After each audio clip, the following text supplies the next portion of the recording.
Here we go. All right. So everything is looking good on my end. How about your end, bro? You ready for this?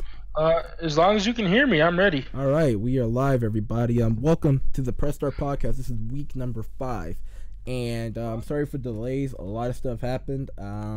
Don't I could probably get into a story time about it, but before I start that, I want to introduce our co-host, the one and only Atlas Onus. How you doing, bro? Hey guys, good evening. Whatever time it is by you guys, I am ready for Wow, week 5. wow, the shade right there. Um, yeah, before we get into this episode, I actually would just like to tell the story, kind of killing for time because it's gonna probably be a short week. But yeah, what happened was I was getting off of work. I was supposed to get off of work at 4:45, then leave to 5 because I was waiting for the next guy to come in. No big deal. I'm walking down the street and I'm 2 blocks away from the bus stop, and the bus just comes by. I'm like, all right, whatever. I'll go to the Dollar Tree and buy some products. I get in there. You know, they said the bus would be here in 7 minutes. I waited. It was almost 15 minutes before the bus got there. Got on the bus, whatever. I could still make it back here in time to get everything started by 6. Right when I get off the bus, the train comes by, and I missed that train, and I gotta wait another 12 minutes to get home. So, yeah, what should have been me getting here by 5:30, I didn't get here till 6. How about you, Atlas? You had any BS going on in your life today? Yeah, man. I mean, I just ran into some very, very heavy and unexpected traffic, so that was unfortunate. And thankfully, I did only get here 3 or 5 minutes late, something like that. But still. Yeah, we were supposed to have another guest, um, Duck Type, as I like to call him. He is not in the chat right now, so we'll have to probably get started without him. So for the question of the day, you want to start it off? All right. Yeah, this is an interesting one. So, question of the day this week is, which genre of games are the hardest to play? So, in your guys' opinion, or girls', whoever is watching, what is the hardest genre for you? Personally, and I think Chasm knows this, even though I absolutely adore certain fighting games, especially fighters, I would say, you know, learning those combinations and strategies is much harder for me than one in a shooting game. All I have to really get accustomed to personally would be, the sensitivity and aiming in certain weapons. But that's, in my opinion, much easier than memorizing all the tactics and combos in a fighting game. For me, now that's a good one. At least you expounded upon it.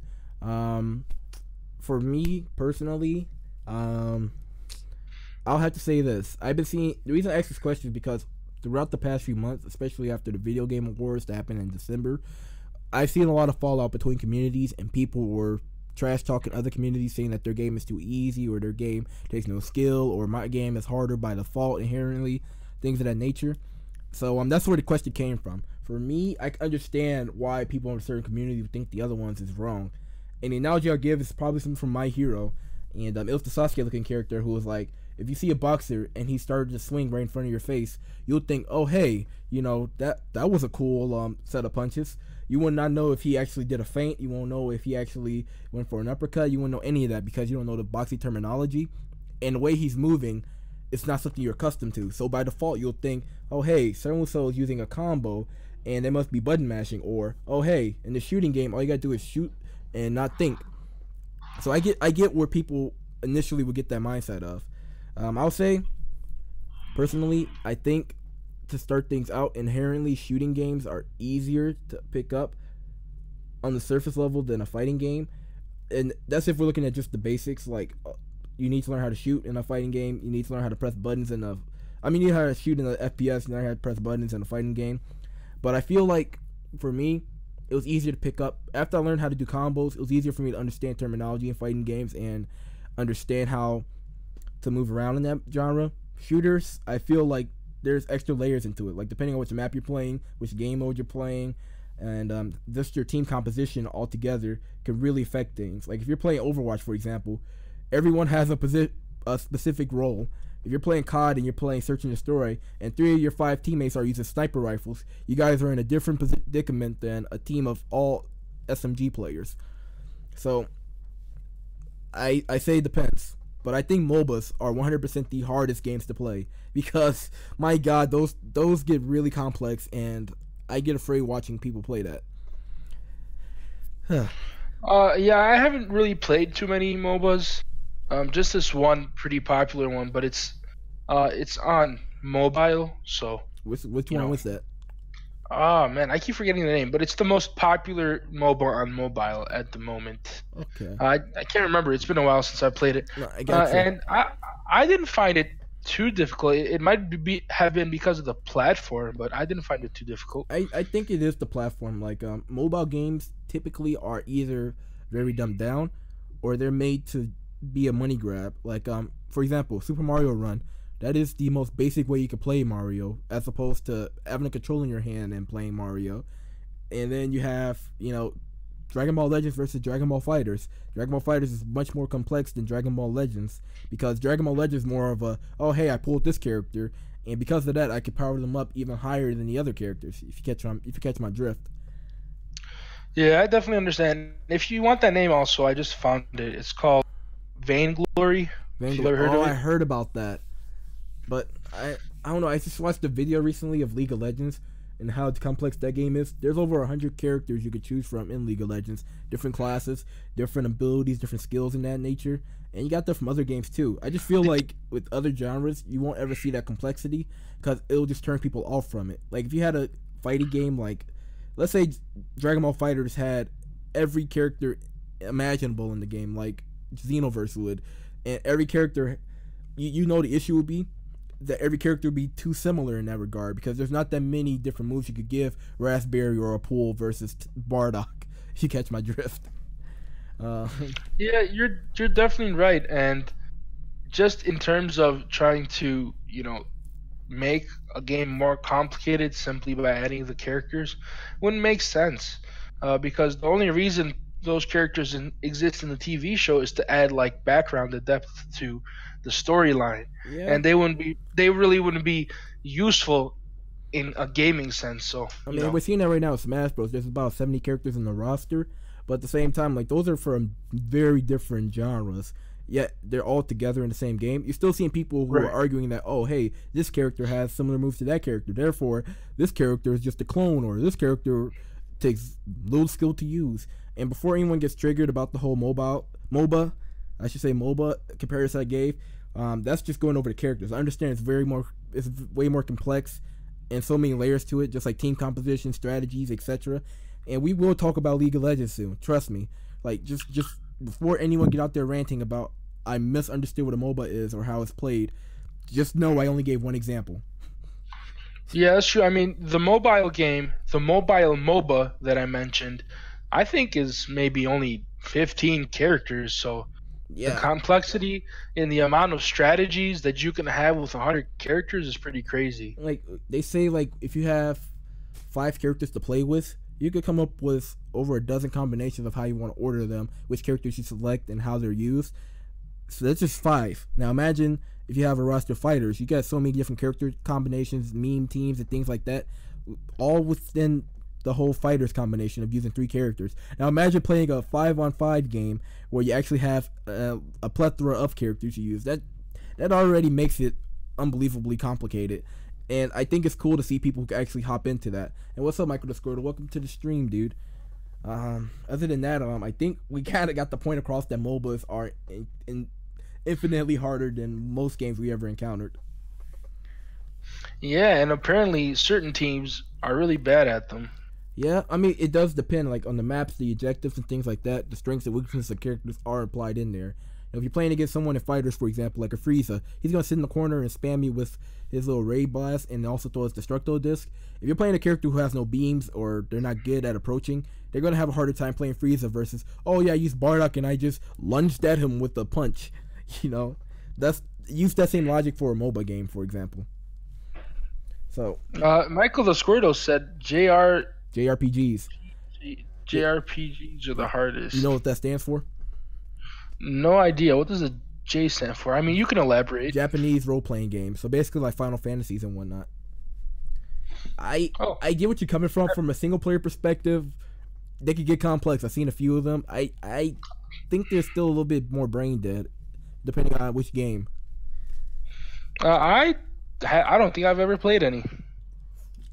That's fine. Just any like role playing game where you're playing with multiple characters is very similar to a JRPG. Like, of course, JRPGs are usually turn based, besides Final Fantasy 15, but we won't get into that.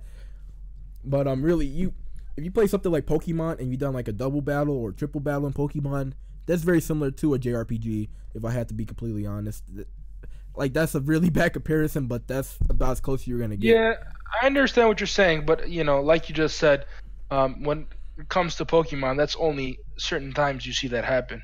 Mm-hmm. Well, except unless you want to play some doubles on Battle Spot, but we'll get into that's not relevant right now. We can finally move on to the first topic. I'm glad the question of the day took a little bit time. You ready for this one? Yeah, you roast them. Okay. Well, we're gonna start off with our first topic today, and basically this is by esports news in the UK, and it's called. The article title is All-Female Russian League of Legends team Van Victus Esports lose 52-2. Yes, you heard that, 52-2 in the League of Legends. And the question or action is like, is this really giving a women platform, or is it an unfair publicity stunt? So for those who don't understand, League of Legends is a MOBA game. I won't describe it because I'll probably get roasted for not doing justice to it. But long story short of it, this team got utterly slaughtered. The video clips is there. You can check it in the link down below. And the whole premise of this is the first time an all-females esports team has been made. Well, professional esports team has been made to compete in League of Legends, and they got beaten down. The long story short of it was a really bad beatdown. Nothing that's ever been seen before by the margin of victory in League of Legends, at least in the competitive scene. And Atlas, I just gotta ask you, do you really think this really was to prove a point, or do you think people who it could be as unbelievable as open as you think, or do you think people made a bunch of bad moves allowing this to happen? So the most common reason I hear that females want to be represented more is because in certain fields, for example on Wall Street, this has been used in where we live at. It's been on the news recently, is because women say, hey, we can do just as good a job as guys can do. And I definitely understand that. And I feel like that applies in many areas of our lives and many, different types of workforces around the world. But this evidently was just a publicity stunt, because if they really thought that they could have done just as good of a job, they wouldn't lose by 50 points. Here's my thing. I say just like these recent issues with crimes happening specifically in America with falsified crimes lately.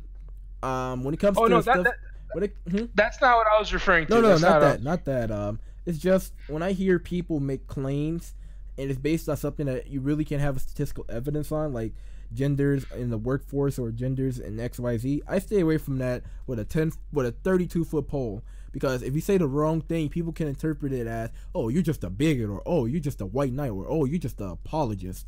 I stay away from all that because I'm not trying to deal with that bullshit in my life, especially after a hard day at work. Now, I would say this: when it comes to gaming, there has been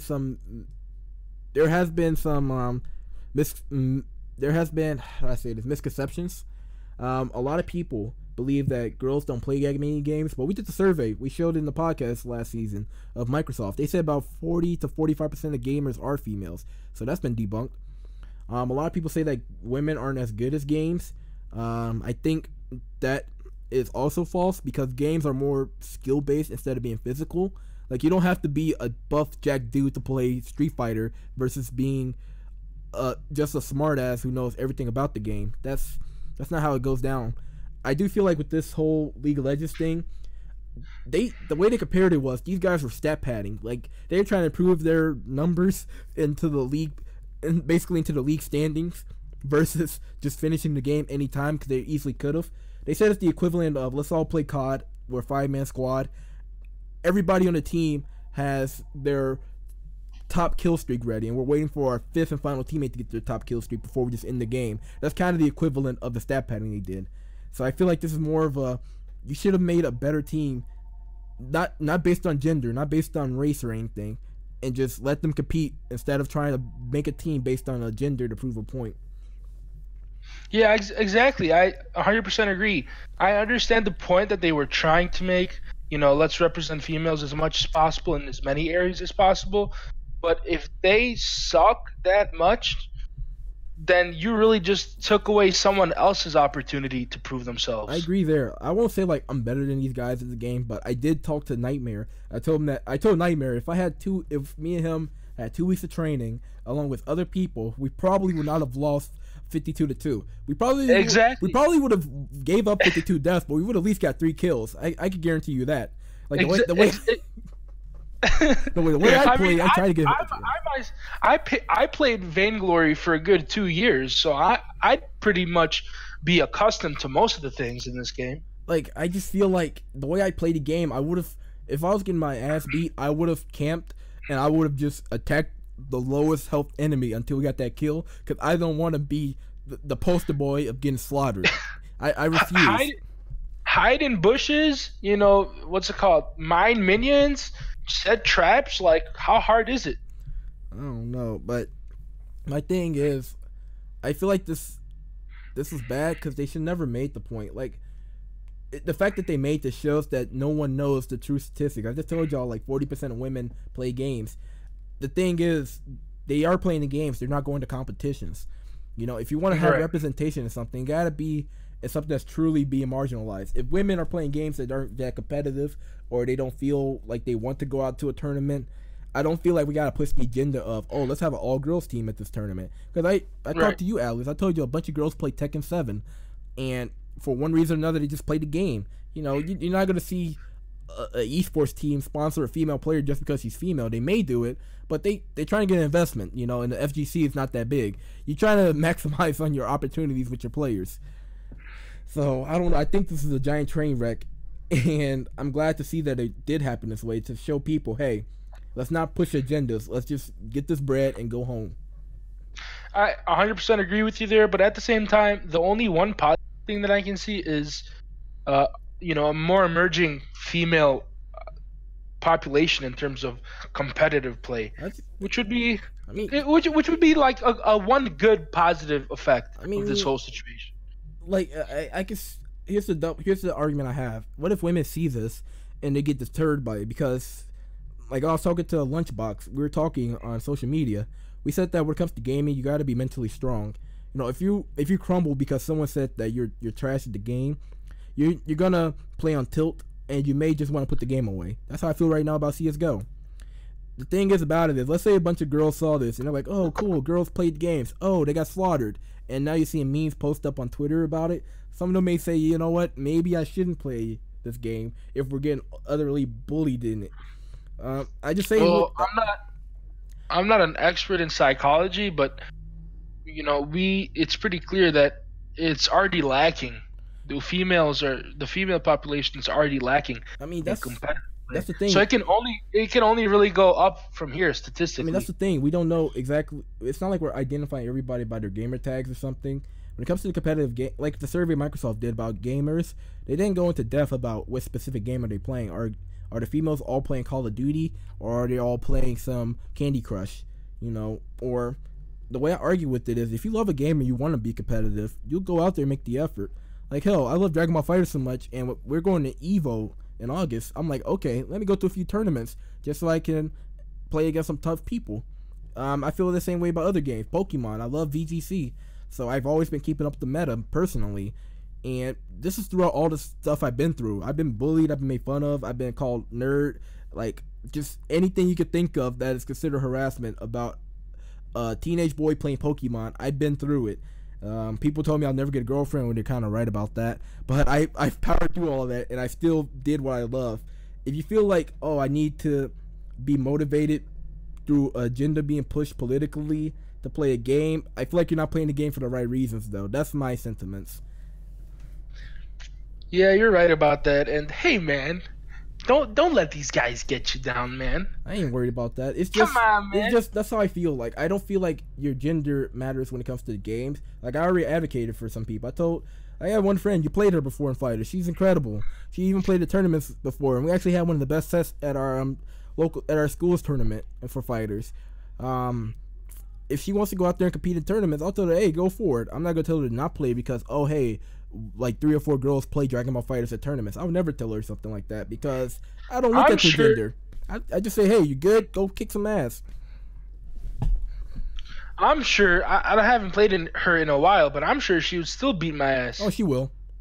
I say that with confidence because and she played a lot and she improved over a span of a good period of time. I say she probably has better growth potential than I did because I'm still struggling in some of my basics.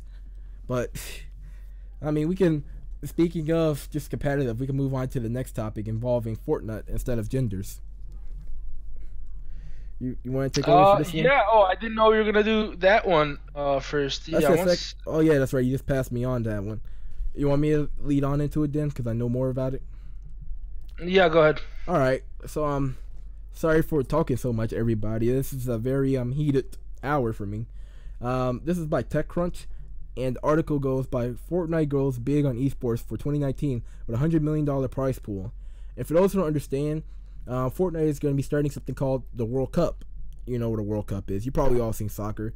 And the way it's going to be happening is throughout the span of 2019, they're going to have a $100 million prize pool be enlisted throughout these events.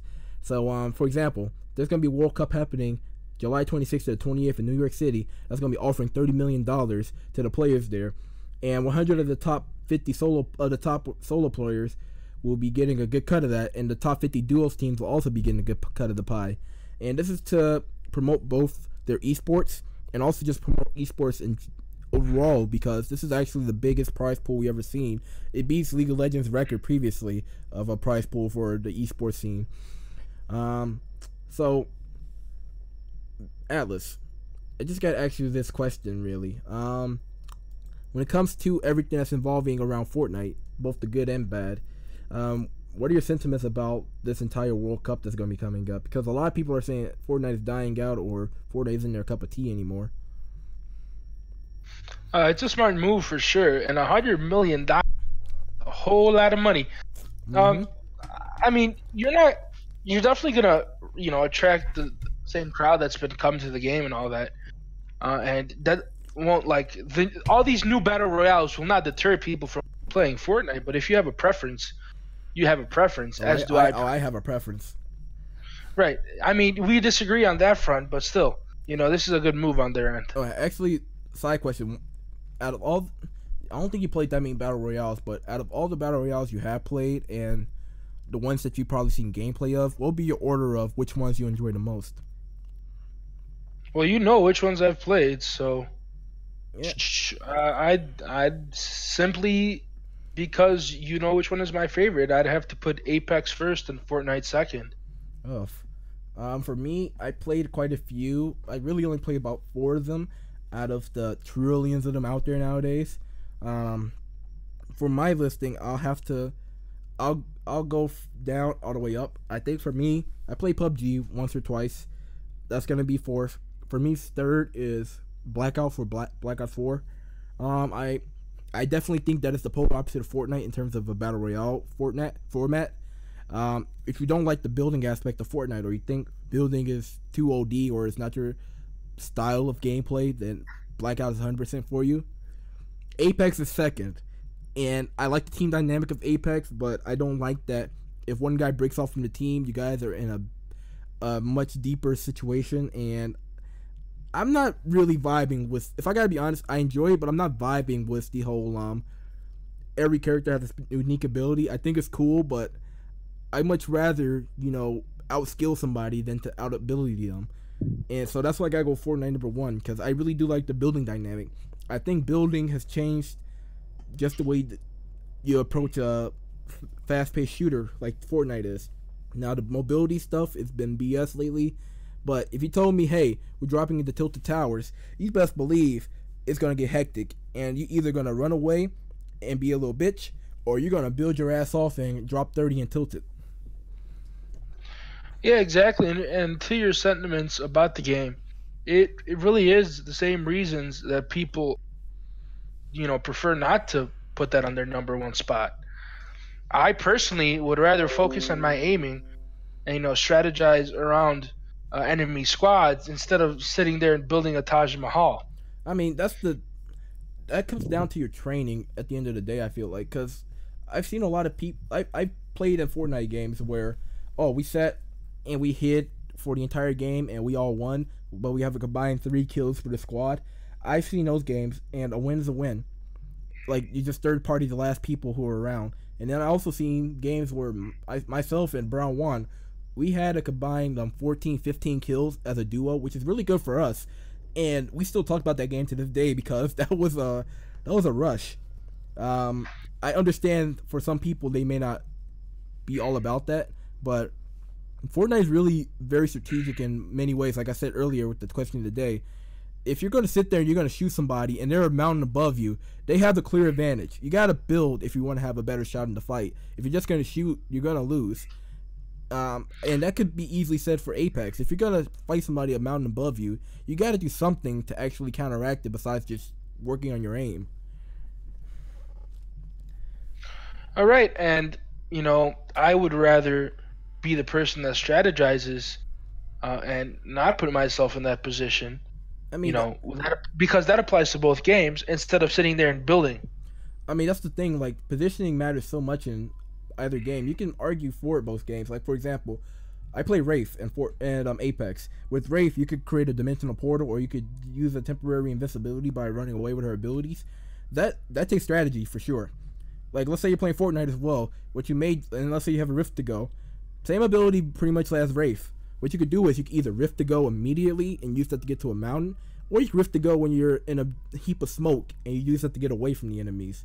I feel like, I understand if you don't like Fortnite, someone wouldn't be down for that. Hell, a lot of people hate Fortnite because it's popular as opposed to the gameplay mechanics. I just feel like... That's a toxic mentality to have. I just feel like for me personally, you can have your strategy and your battling. Like, for example, I'm not the best builder in the world, but what I'll do is I'll try to outmaneuver the opponent and then use my shots to win. Like, I'm not going to build a Taj Mahal personally. Like, I just can't do it yet, but I don't let that deter me away from fighting somebody who does build a Taj Mahal. Hell, give me a C4. Right, exactly. And, I completely agree again, yet when it comes to, let's say you're in the predicament of the last couple of squads, in case of a solo, just down to you and a few other people, if that one person is Bob the Builder, your chances of winning go significantly down. Yeah, but that's to say that Bob the Builder emphasized his building more than just the shooting. 'Cause, like, if you're playing a game of Fortnite, and let's say you have worked on your accuracy. Now, let's say you hopped into a game and all you found was a hunting rifle and shields. You're gonna be at a disadvantage. You're gonna be at a disadvantage inherently versus the guy who probably got a scar out of killing 5 or 6 people in Tilted. So how do you counteract that? You gotta find a way to outsmart them, and if that means you gotta be a better builder than them, then hey, you put yourself in a better position. Right, but I mean that all depends on where you land and what. Yeah, that's the thing. Like, that's the RNG factor. Right, but that's the RNG factor, and really it depends on each game. Now I understand your point, but not everybody's gonna go to Tilted, and not everybody's gonna do that. I mean, I know people who don't go to Tilted. Like, I watched Luke the Notable, for example, and he is actually very passive, like we are. Like, he'll sit and hide for a good chunk of the game, but at the same time, if push comes to shove, he would build if he has to. I feel like with the changes they made to Fortnite, they made building, they made it more approachable for casuals and people who aren't that skilled, because now you can only have 500 each material.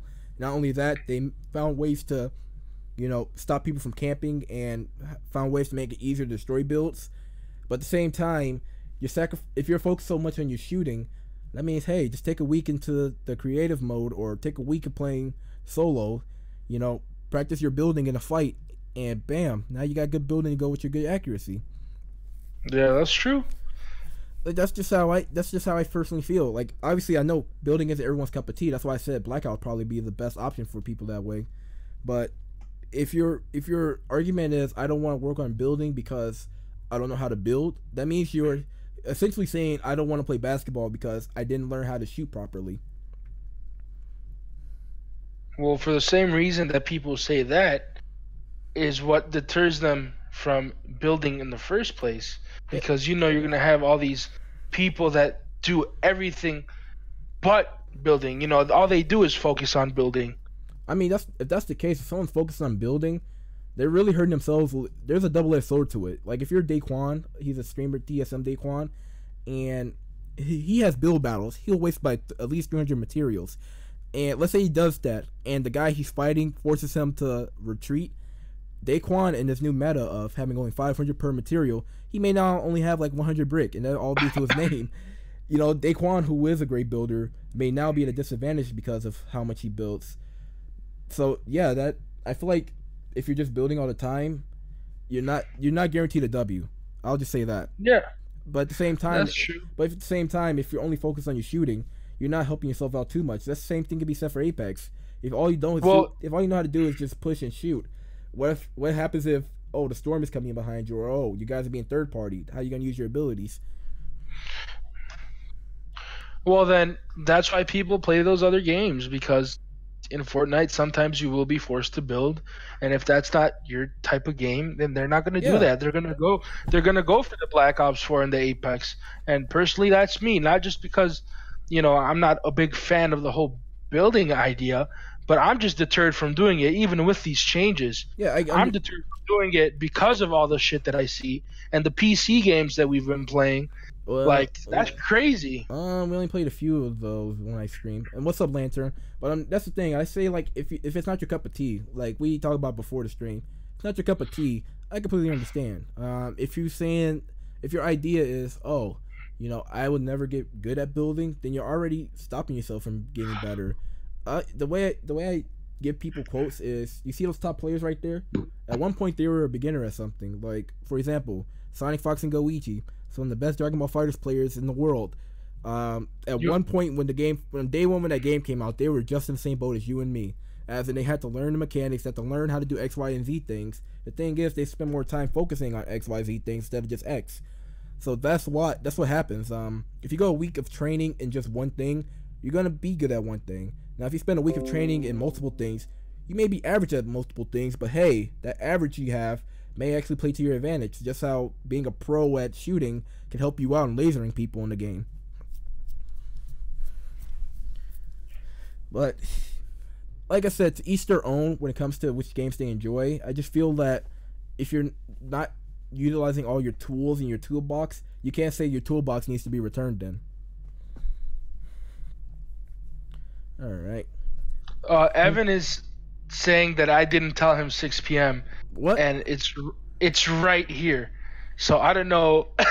Tell him to just get his ass in this chat. Just tell him to get into the VC.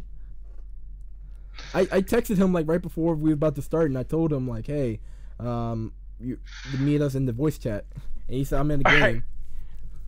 Okay, all right. This is whatever. We're having good discussions here. I'm liking the whole back and forth dynamic right now, actually.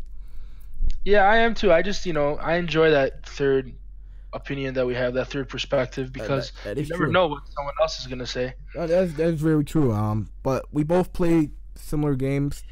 A lot of my time playing Fortnite has been with you and other people during the summer and whatnot, and we just started playing Apex. I'm not gonna say Apex is a bad game. By no means is it. For me, the way I have to describe it is, for me, if I lose in a game of Fortnite,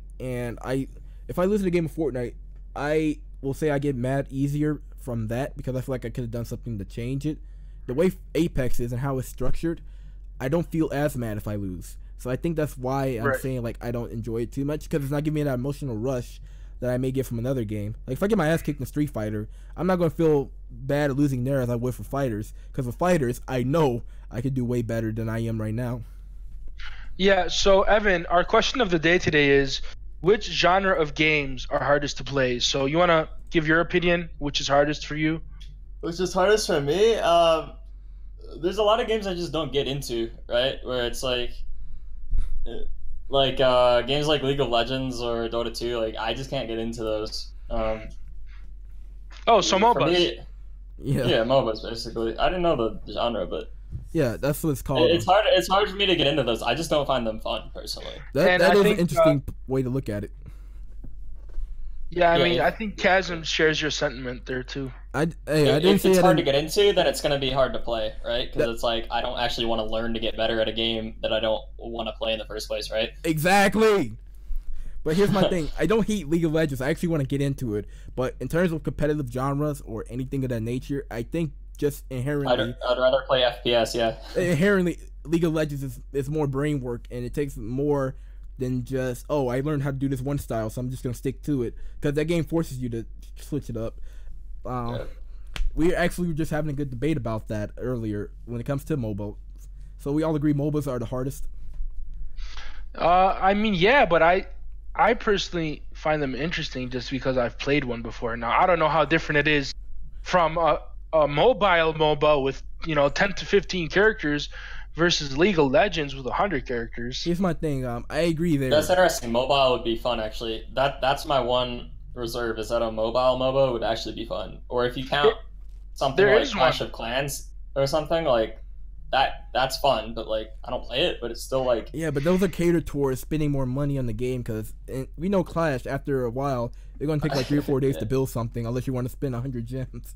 exactly. That's fucked up, I think. But Yeah. Yeah, I mean, one that's easy to pick up that's similar in playstyle to all these bigger ones. Similar to Dota, I would say. There's one game called Vainglory, if you've ever. yeah, I've heard of it.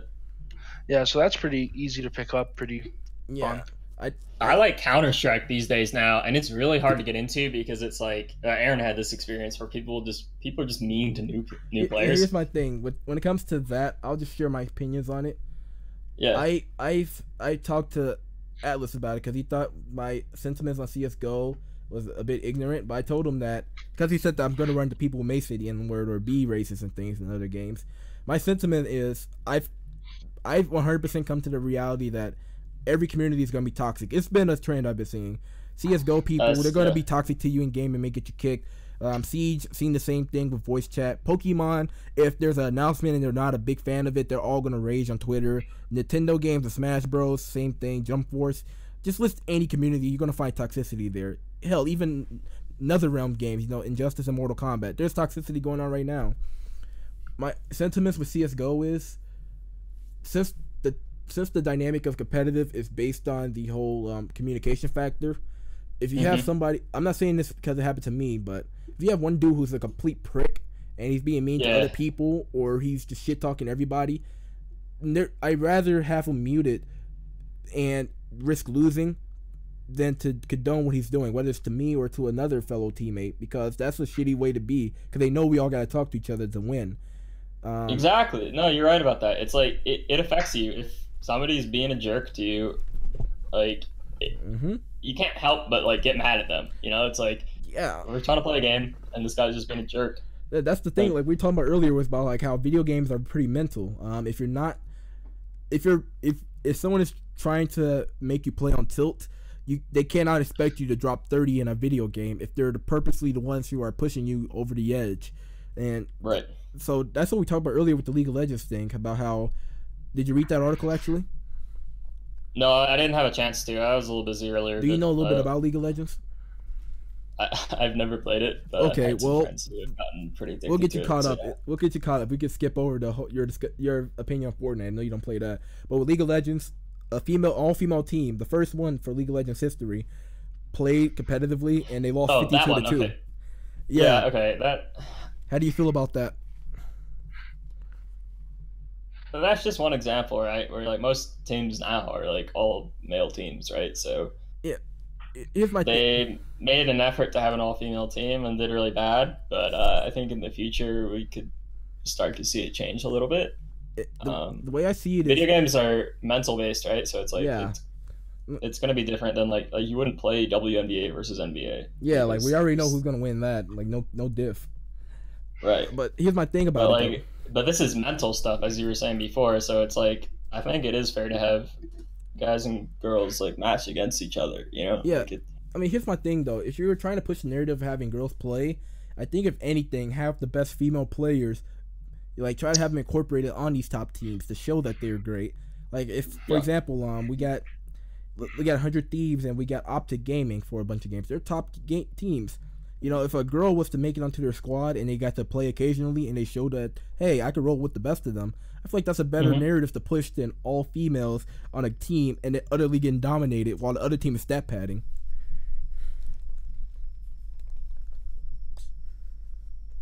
Yeah, you bring up an interesting point. Yeah.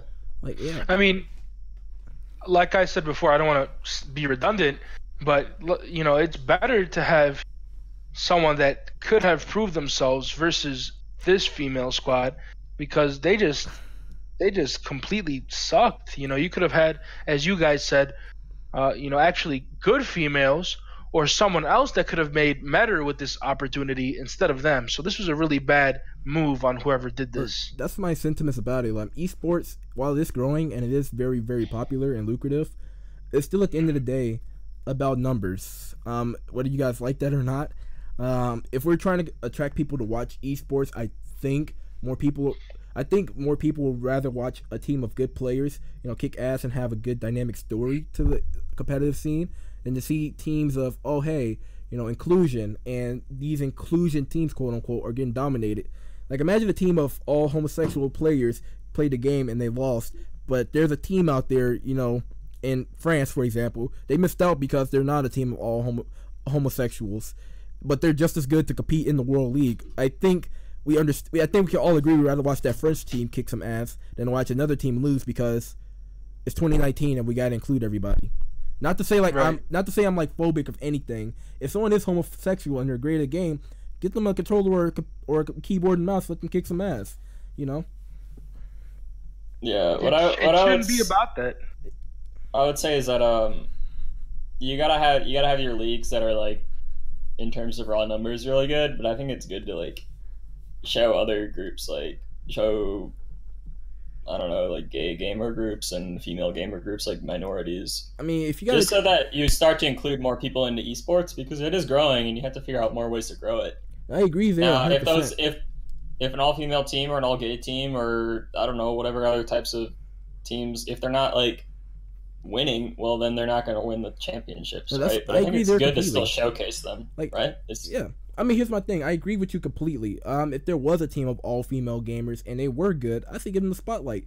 Now, if there's a team of all females and they're like, oh, this is a ragtag group of top female players together, and they get their ass kicked, I just don't think that's how we should be focusing towards it. Like I said, if you got a top girl, I think everybody should just endorse on social media. You know, top players, the communities of fans, they should endorse them, and hopefully they get signed by a top team, as opposed to, oh, hey, we're assigning everybody in this team because they have tits. You get what I'm going with that? Yeah, I don't think that's happening though right now. I think it's just like it's not happening now, but the whole premise was let's make a team where the criteria is you have to be a female. And I don't think it should be about gender preference or anything, etc. You know, I think the community in general just, you know, get top players on your team. You know, hopefully it's diverse where you have a few female members, a few LGBTQ members, a few this or that. And if they want to promote that they are diverse, they can do that on their own time. There's nothing wrong with that. But simply making a team just because they all fit into this one category and then at the end of the day they're not accomplishing anything makes no sense. That's why I 100% agree with you there. Let's say there is no face cam when these guys are playing. We would not know who any of these people are. I think there's actually a hoax right. Overwatch right now. Yeah. I think there's that meme of like no one knows if you're a dog on the internet or whatever. Yeah, like, it doesn't matter who you are. It's like it's your skill. I think everyone can agree that they probably played against guys and girls online and they didn't know they were a guy or a girl, all because we're not playing with a face cam on. Exactly. If people go in with that same mentality, I think you can enjoy esports just as good. No matter what your gender, no matter what your sexuality is. Yeah, you want to relate to the people more. Like, I relate to certain characters and certain gamers because I share something in common with them. But that's not going to stop me from watching the esport altogether if I truly enjoy it. Yeah, definitely. All right. Yeah, I don't care who's behind the keyboard. If they're doing well, I'll respect that. You know. Like Nick Merckx. Like a lot of console players like Nick Merckx for Fortnite because Fortnite is a keyboard and mouse game. Let's be honest. That's how they play competitively. But Nick Merckx does decently well with a controller. So a lot of console players actually like him because of that instead of his actual skill. Even though he is good. But we could just move on to the next topics. We already talked about the World Cup for Fortnite. You got any thoughts on that? Basically, they're trying to have. I'm not familiar with it. Basically, by the end of 2019, they want to have $100 million prize pool of total earnings to be distributed between the competitive scenes for the World Cup they have. Basically, teams will play in singles or duos, and the top. Is it just Fortnite? Yep, just Fortnite. Because this is actually going to be huge because it's the most money put into a competitive scene and ever. It's bigger than what anything that League done. You got to think too is like Epic Games has so much money because a lot of AAA games use their Unreal Engine and they take a big profit off of it. That is true. That's why they have the money to do it. You also have to make the argument though. Just spend anything. You gotta make the argument though. Like League of Legends is insanely popular, and same for like COD. How come they never dropped the $100 million prize pool like this if they got monies too? Mm-hmm. So that's why I'm thinking that this is great because that's gonna really make esports more lucrative for other tournaments and shit. Yeah. But I think it's good. I hope they start doing it to different games too. Like it'd be nice if what, CS:GO? It'd be nice if CS:GO. It'd be nice if like even like there are like some mobile tournaments too, because that's a very growing market, right? Where like you know everybody mobile games like. I just think people who don't even consider themselves gamers. I just think the more money the better. If I gotta be honest, that means that it makes it more enticing for people to play the games. If you're, for example, I know guys who, they're insanely well at, for example, Dragon Ball Fighters, but because they got a family to raise or they're still in school and everything, they'll never drop their life to play this game because the fighting game community, like that scene, isn't as lucrative for certain games. So if you can't pay rent, why would you even focus your talents and effort into this? If we're seeing this happen and esports is growing, that means people who are great but still have to live, a day-to-day job to make ends meet. Now they'll have a platform to actually showcase their skills, and it really will be an all-star showcase, if you get what I'm saying. Yeah, that's why I think that mobile games like are definitely growing a lot, and because you don't have to have like a $2,000 computer to be able to play, right? Mm-hmm. It's like everybody has a phone, even if you don't have the best phone. Like, and that's why I was also saying that like I don't like MOBAs on PC, but MOBAs on mobile are pretty fun because it's like your controls aren't related to how big your screen is, right? Like in like FPS for mobile, I don't think that's gonna like take off too much personally, just because it's like you have a bigger phone, you have a more powerful, the latest iPhone X plus 1000, I don't know, you're gonna do better. But like on these MOBAs, it's like it's about strategy, and I think that's going to take off a lot because people are going to want these cheaper phones, and then they start doing really well, and then that could bring like just your average Joe to become an esports player. They'll give him like the latest top-notch phone. But the phones also have these streaming capabilities now too, which is pretty with the how you can basically stream on Twitter, Instagram, and Facebook Live nowadays. Yep. How you feel about this, Alex? Got any sentiments on all of it? On what exactly? On just the whole evolution of esports right now. Like, we're basically going through esports renaissance. You got anything you want to throw into the mix? Like, do you agree with anything we said, or you got something you want to chime in personally? I mean, I already shared my sentiments regarding Fortnite and specific. Yeah, but that was kind of us just going back and forth with it. Like, do you see like this could possibly? Here's a better phrasing. Do you think this could be possibly? What unique ways do you think this could be huge? Like I said, with this happening, that means more people can be esports players and be able to still make a living off of it, as opposed to, hey, I have a 9 to 5 to work, but I'm incredibly well at this game, so I'm just gonna skip on the game. Definitely. Well, it'll definitely contribute to platforms such as YouTube and, am I allowed to say the name, Twitch. It'll definitely help people take them more seriously, and especially news media, as we see our channel 2s, our channel 5s, not considering these platforms to be legitimate. It'll definitely switch society's view on that for sure. Now that's a good point right there. Yeah, Twitch will really grow if there's more competitive stuff happening on the platform for sure. I think there needs to be like a more mobile focused, or like Twitch needs to start focusing more on mobile. They do have like mobile games, but there's no like category to just watch mobile. Yeah, I mean, I think that would be nice if you could break everything down by category. But then I feel like the argument would be like, well, what if someone wants to watch I don't know, Street Fighter 5, for example, but they only want to watch the PS4 players, as opposed to, oh, I went into a stream and someone was playing on the Xbox, but they're a cool streamer. Mm-hmm. Well, personally, I have mentioned this in previous weeks of the podcast, but just to reiterate, I understand all the money behind the mobile market, but I would personally be, I don't know, not surprised that people would go that route, but I don't see anyone completely, switching over to mobile, and I do think that would be a mistake as well. But I feel like it depends on who the developers are. Like, for example, the person who made Candy Crush, he was just a regular Joe who made Candy Crush and got really rich off of it, as opposed to, let's say, EA decided to make games specifically for the mobile market. EA already started off with regular gaming, and if they focus on mobile, that means it's gonna hurt your console and platformer games, as opposed to companies that are dedicated to mobile gaming. And I also feel that most mobile games, people that play most mobile games, I wouldn't consider them gamers. Yeah, I would go there, but I also think that there are top gamers who may play mobile just to pass the time, or like, let's say they're on a train going to work. That's different. Mm-hmm. I think mobile is more strategy games. Like, strategy just works better on mobile because it's like you're not limited by your hardware with strategy. It's just like it's your brain basically. Yeah, I feel that. I agree there. Like Hearthstone on the iPad is like just as good as on the computer, even better probably because you can like use your finger to move the cards on the table. Well, the thing, and I've played Hearthstone on the iPad.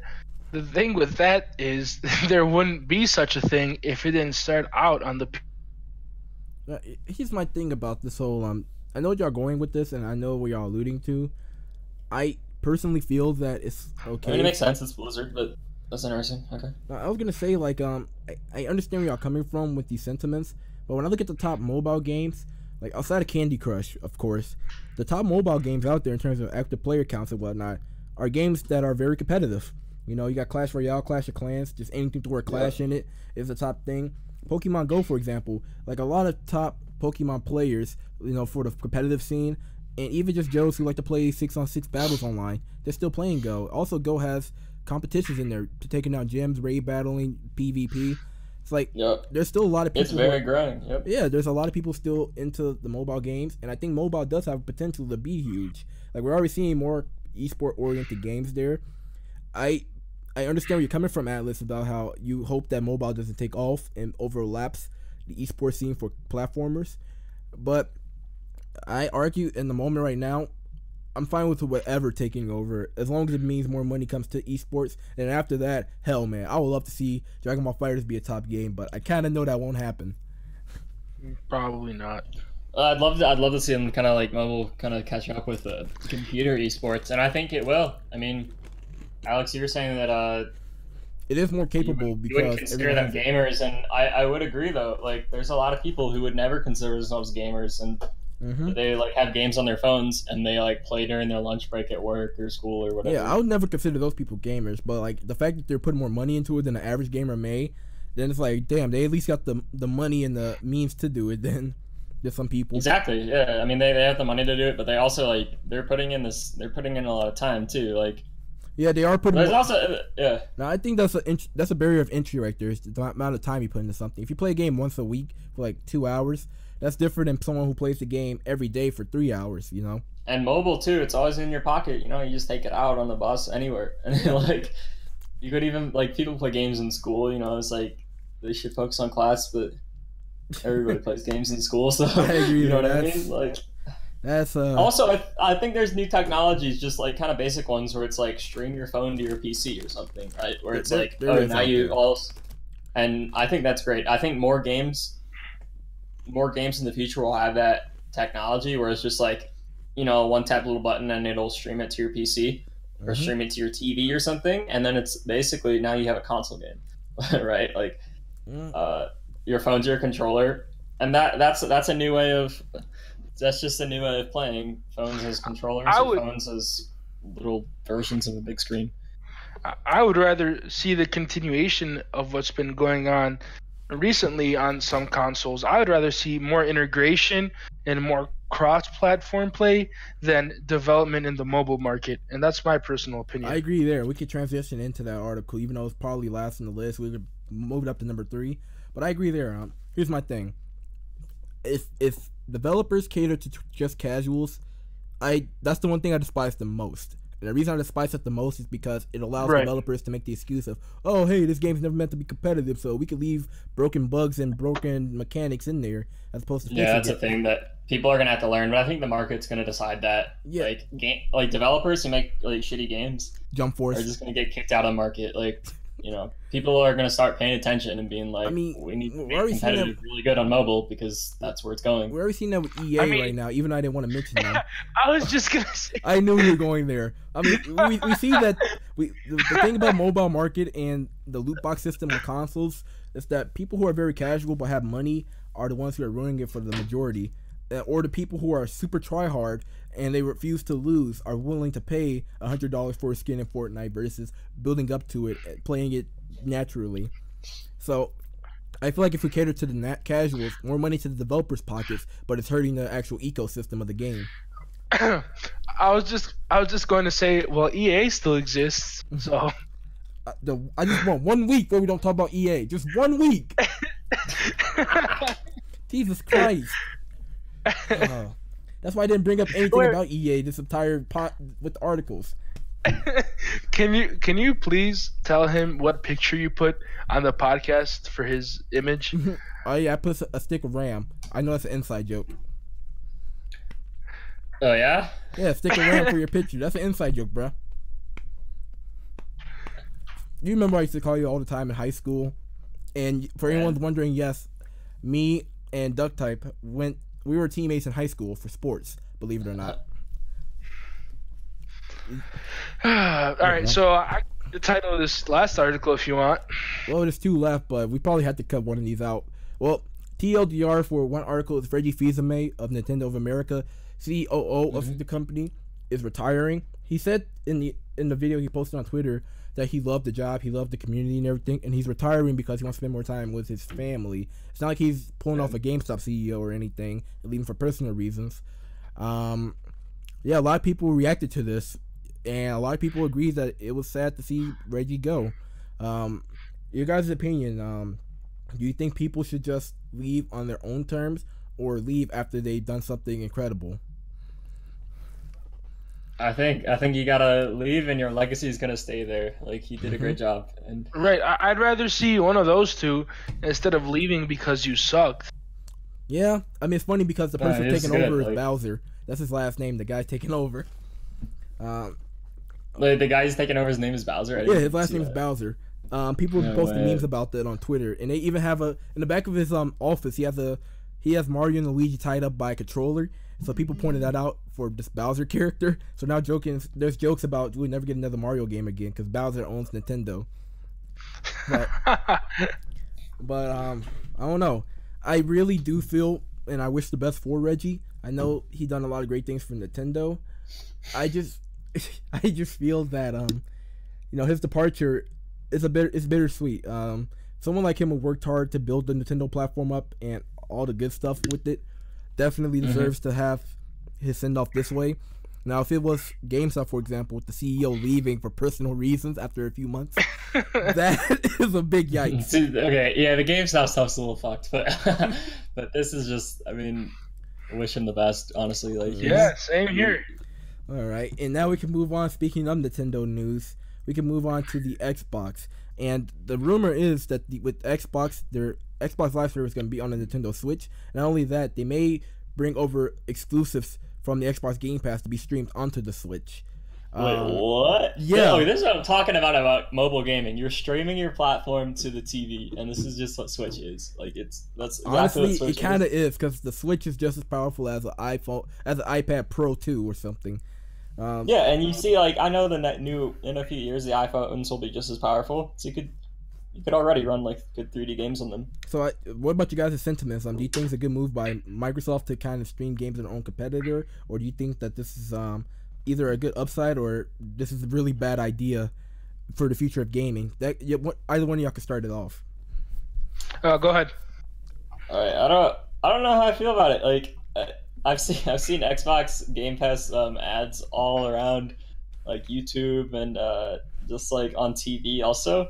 Mm-hmm. And I don't know what they're trying to do with this. I know they're trying to like bring more people into their Xbox ecosystem, and Xbox also like if you go to buy an Xbox online, they ask you, "Are you a gamer or are you watching TV or blah blah blah?" I'm Yeah. like, why would you buy an Xbox if you don't play games? Like, Honestly, it's not. Honestly, for $500, you get a 4K capable console that has a Blu-ray player.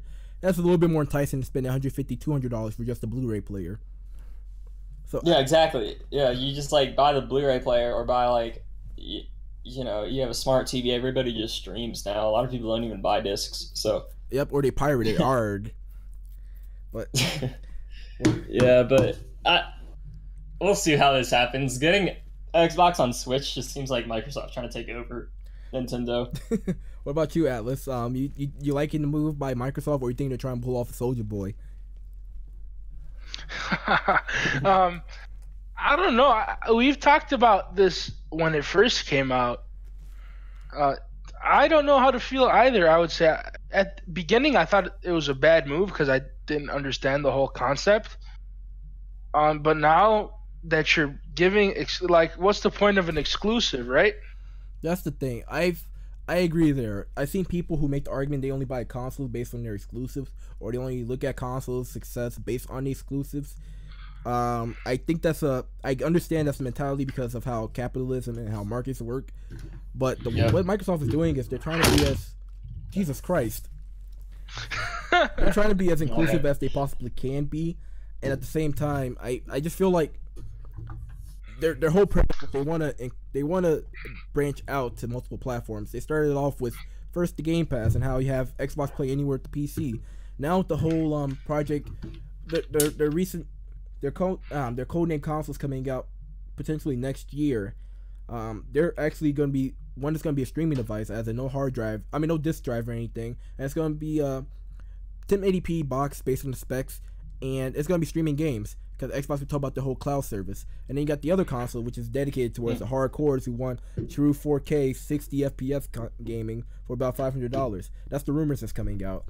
And not only that, the rumor is that they don't have a hard drive in one of their devices. Oh, they have hard drives in them. They both come with a 1 terabyte, which I think is low for the 4K box. Okay. But they don't have a disc drive for the cheaper. Oh, so it's like a Game Pass only type console. Basically, yeah, you kind of have to stream everything. You can't buy a disc from GameStop and put it in there. So RIP GameStop. So they'll probably make that console real cheap, right? Like it will be because they're cutting corners here. Yeah. It would be pretty ironic if GameStop sells that. They'll have to because they got to find a way to make a profit. Honestly, though, GameStop's gonna go down. They're gonna go down by their own product. Bro, they're gonna call it the RIP GameStop Xbox. No, you know what they're gonna do? They're gonna not give out any bundles with it. They're gonna be like, yeah, you can buy this thing, or you can buy if you want that comes with a disc drive, so you can buy more games from us. Yeah, no, they'll bundle it with like a Game Pass like subscription. They have. I know Microsoft's gonna do that anyways. They're gonna be like, you get like a month or 3 months of Game Pass, and then like after those are up, well now the profits start coming in, right? Honestly, I'm a big fan of that because we talked about the last week's episode of the shit companies have paid subscriptions instead of dedicated gaming. I think that's actually a little bit more lucrative if you're paying $10 a month for your subscription. Actually, you're paying $5 a month. I do like it. Xbox games are like $60 or whatever. Yeah. And like if you buy a game you don't like, well then that's too bad. Yeah, you're SOL at that point. Like instead of spending $60 a pop for every game, now you can get your subscription for your subscription for $60. That's $5 a month. And let's say you pay $10 a month for the Game Pass. It's only $15 a month to play a plethora of titles that's at your disposal instead of $60 a pop. Yeah, I mean it. Yeah, and if you're like working too, it's like you don't. It's not much. Like, how do you feel about that, Atlas? So what's the total per month for both of the subscriptions? I mean, the Xbox Live depends on which month you're getting. If you're getting 3 months, you're paying $24. That's $8 a month. If you're paying, and what's the Game Pass? Do you know? The Game Pass is $10 a month, if I'm correct. So that means you'll be paying $120 a year if a 12-month pass. So pretty much you're spending anywhere from $150, depending on which live subscription you get, $150 to like $180, pretty much. Yeah, that's about right. Because if you buy just 1 month every month, which is kind of dumb, that's $120 coming that way, and then $120 from the Game Pass. I understand money is tight for people, but you must rather just go a month without gaming to save up for 3 months or a year. I think here's the thing that you have to consider. Then, are you someone that's gonna buy like 3 or 4 AAA titles, which are usually around 60 to 70, maybe even more dollars, I will say this. and possibly be Yeah, disappointed by one of them, or just hey, pay this. It might end up being more, but it probably won't be if you're one of those people that buys all the most I expensive think games. that's the wrong way to look at it, because the way with the whole Game Pass is, since you have the whole library of games open to you, it could be games that you may not want to buy year one, but they're still out there. Like Yeah. Sea of Thieves, for example. Sea of Thieves started off pretty poorly, and now because of all the updates and the DLC changes, it's actually the top 5 Right. game on Twitch in terms of viewers. Nice. So now with the whole Game Pass thing, it's been on there since day one. You can actually play Sea of Thieves anytime you want. So if the game is hype as hell, you can play it 2 years after the fact, or you can play it the day one it comes out and say, "Hey, I don't like it," and never play it again. Well, then, unless I hear the console is trash, that's probably the one I'm gonna get. I'm gonna probably get the 4K Definitely. box, and I'll probably get the 4K box so I can play 4K games. And if I decide I don't want to spend $60 in the games, you can still have access to the Game Pass. So that's probably what I would do personally, because I like to. The one with the Game Pass makes sense though. Yeah, I mean, can you stream in 4K too? you can probably, with the Xbox One S, you can already watch movies in 4K, and you got HDR with the X and S.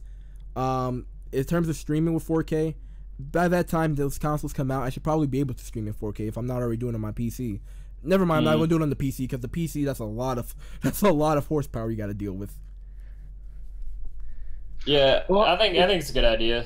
Game Pass doesn't have every game now, but like I'm sure more publishers will start putting more games on I agree. Game Pass. Actually, the Game I Pass mean, is a decent especially- library.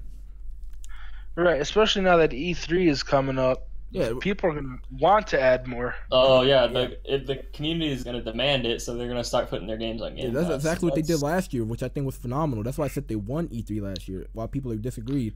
Not only did they announce like titles coming up like Halo Infinite and Gears of War games coming out, they also mentioned that they're going to be making these new consoles, which we're just discussing, and how you can now be strategic about which one you want to buy and how you want to go about purchasing your games.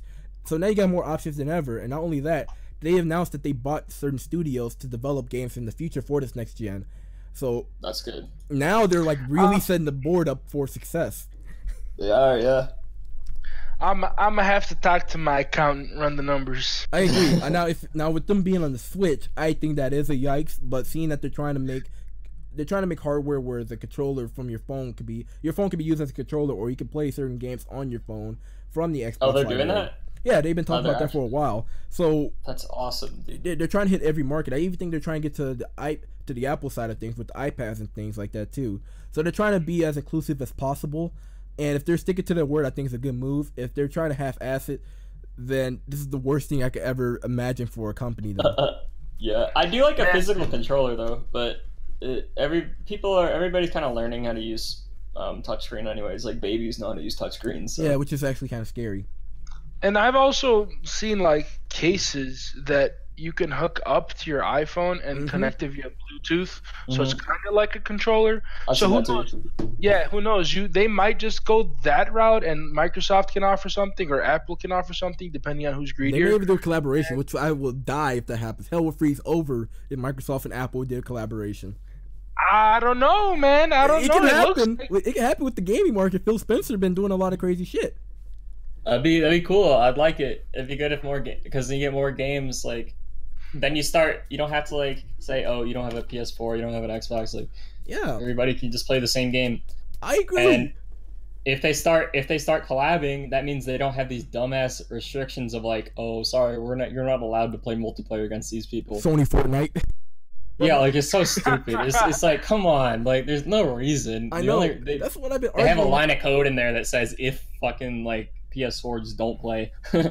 Like That's the thing I've been arguing for a while since season 1 of the podcast. One of the biggest quotes I had was, in the future, I want gaming to not be a matter of which console you're playing on, but rather which controller you want to play on. Like what's your controller preference? Because I was telling to Atlas, both in the stream and beforehand, that like if you ever want to play, for example, Street Fighter 5, let's say I have a PS4 and you have an Xbox, and we're gonna play Street Fighter 5. Instead of one of us buying a console for it, we just both get it on PC, and that'd be it.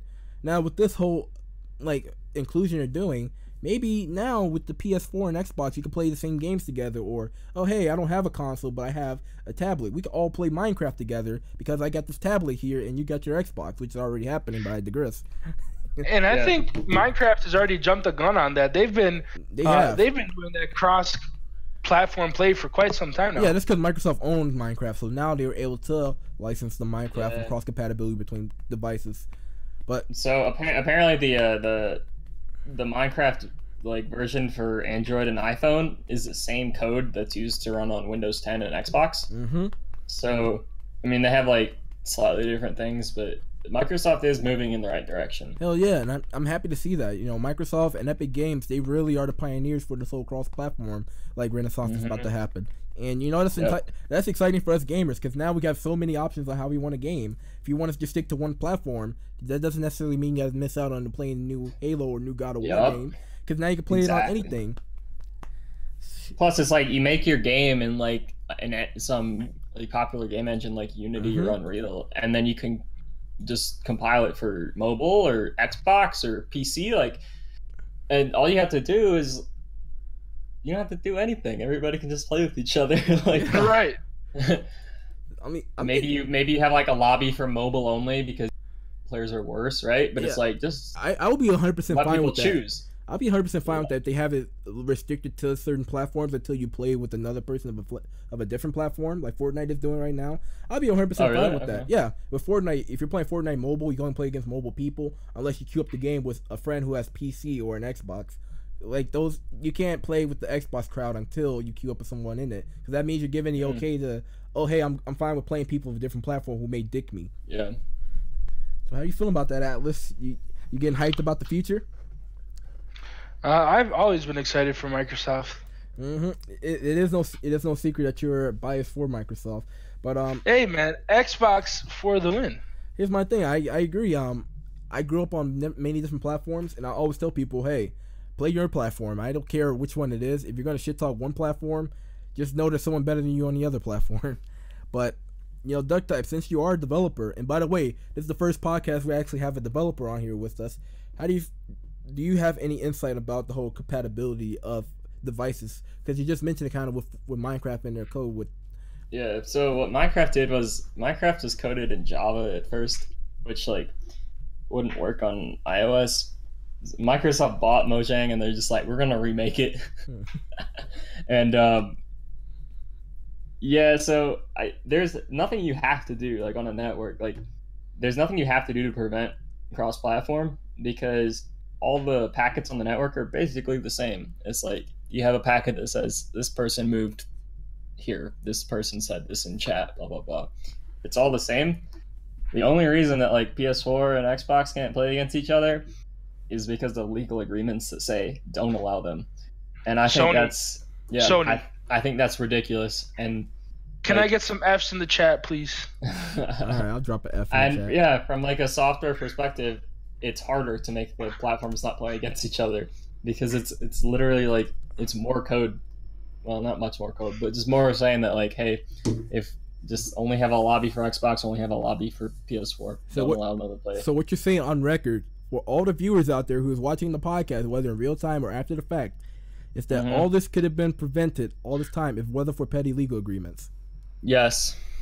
You heard developers, you know, all the developers making this are probably like, what the fuck? Why do we have to not play against Xbox? It's the same thing. Like, now, mobile specific lobbies make sense because playing Fortnite on mobile with Xbox, you're gonna lose. Like, yeah, I actually played a duos game where I got 8 kills. I was the last guy in a lobby of 3. I only lost because the people I was playing with, they also were Xbox and mobile, and they kept grenade launchering me. So I think the person who killed me was from the Xbox because I downed. Were you playing on Xbox or mobile? I was playing on Xbox and I was playing with a little Timmy on mobile. After he rushed, we went to Lazy Link, so the north side of the map. He rushed some dudes and died before I got over there because he wasn't talking, obviously. And then he left the game. So I went over there. I killed those 2 guys. Another 2 people came after me. I killed them. And then here I was in the final 5, and I killed 3 out of the 3 out of the last 4 people in that game. So I have proof that I easily dicked a mobile market lobby by just having a controller in my hands. No, not son. You dicked the whole market. True.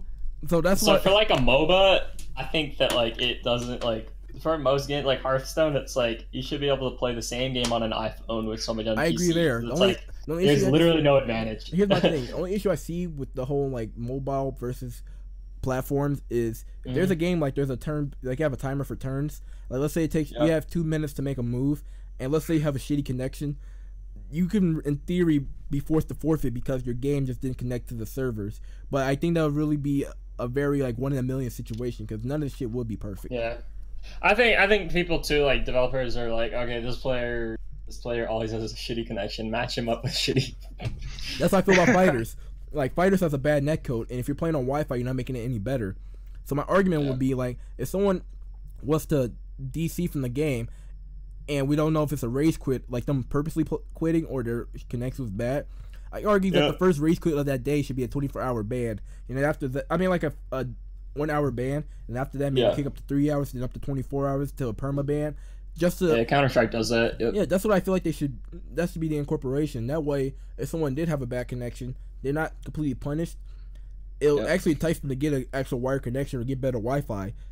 And if someone is race quitting, it's like, okay, you can race quit all you want, but you're gonna be permanently banned if you keep this up. So that's true. So, or maybe just have like a limit. Be like testing connection not good enough to play on competitive right now. I don't know. I know, and a lot of games actually are doing it to like if it's a PvP based game, they give you a warning if your opponent has a Wi-Fi connection instead of a wired one, so you can actually say no to the queue up. That way you can avoid that drama. Like if they use this, like let's say you kick someone's ass in a fighting game and they disconnect, which happened once. I did that to somebody. They told me that their PC was ready, so that's why they quit.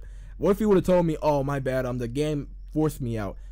You know, it always sucks. Like if you're playing like a competitive match or something, and one of your teammates has bad internet, it's like, dude, come on, like, stop playing on Wi-Fi. That's how I feel. Like I'm not trying to exclude people from playing online because I think if you bought the game, you have the rights to play it the way you want to play it.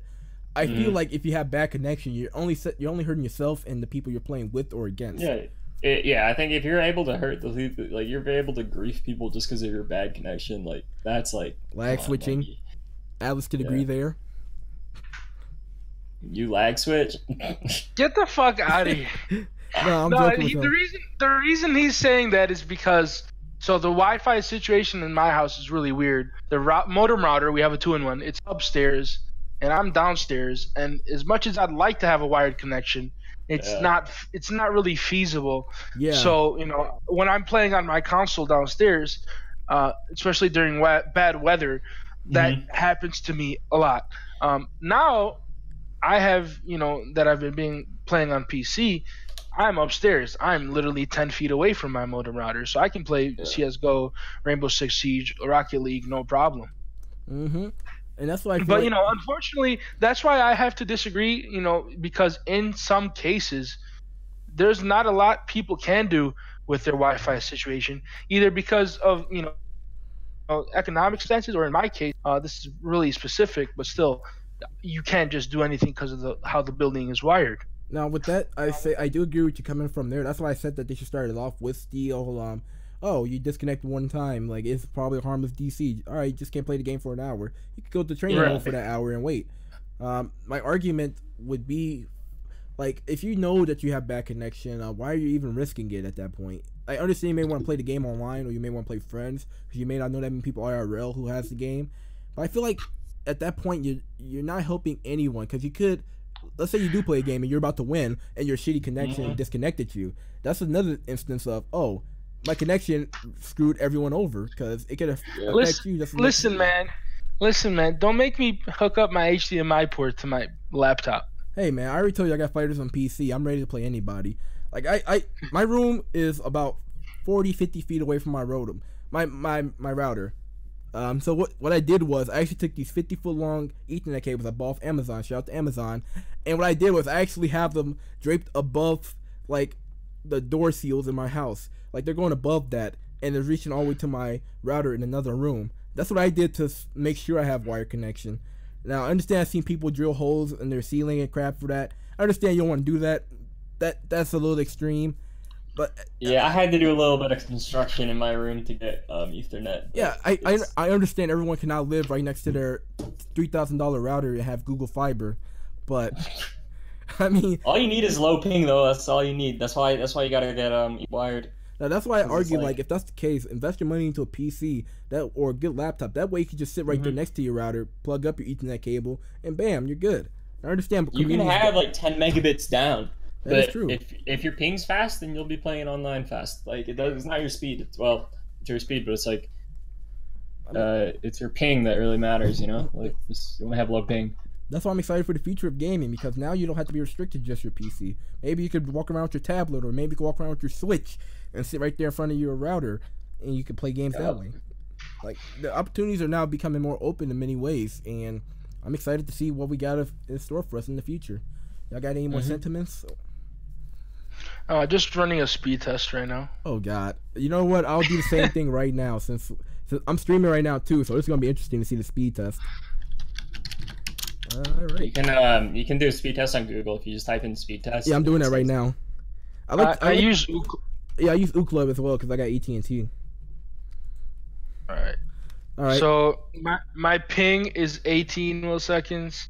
My download is 31 megabytes per second, and my upload, it's finishing. It's looking around 11.7. Dude, I get the worst upload, but it's like I don't really care. Like I'm getting 64 megs down. Five up and 45 millisecond ping. I think upload is definitely the biggest factor for me because I stream. But yeah, definitely. For me, I just got 20 ping and my download just hit 8.28 right now, and my up. Oh God, the stream is really hurting because right now I'm miraculously at 3 for my up. So that's me right now as I'm streaming, which is really rare to find in bad netcode games. Oh, I just hit 70 megabit per second. Jesus Christ, and you're in college? Yeah, they're giving me more than I paid for. Dang. They're giving me less than I paid for. I'm supposed to be getting 150. This bullshit. They're throttling your internet at that point. Then that's what they do all the time, especially if you're like watching Netflix or something. I've called them 2 times in the past week to stop with this bullshit. Yeah, they don't do shit, bro. Man, you gotta write a petition. You gotta call EA on them. Yeah, my upload is not bad. It's supposed to be 10, I believe, and I'm getting around 12. So that's not bad at all. Thanks, Xfinity. Anyways, you guys want to play Rocket League? Bruh. Fuck yeah. Fine. I'll play for a little bit, but then I gotta go and work on some other shit for future projects, which I honestly is probably good. That's what I was doing last night actually, instead of playing CS:GO. But I think that's a good way to end this long episode of podcast. I think this is actually the longest one we had yet. But it was actually fun. Thanks for inviting me. I was a little late, but that's what happens. Yeah, I want to thank everybody for watching this. This has actually been a fun episode, a very insightful one to say the least.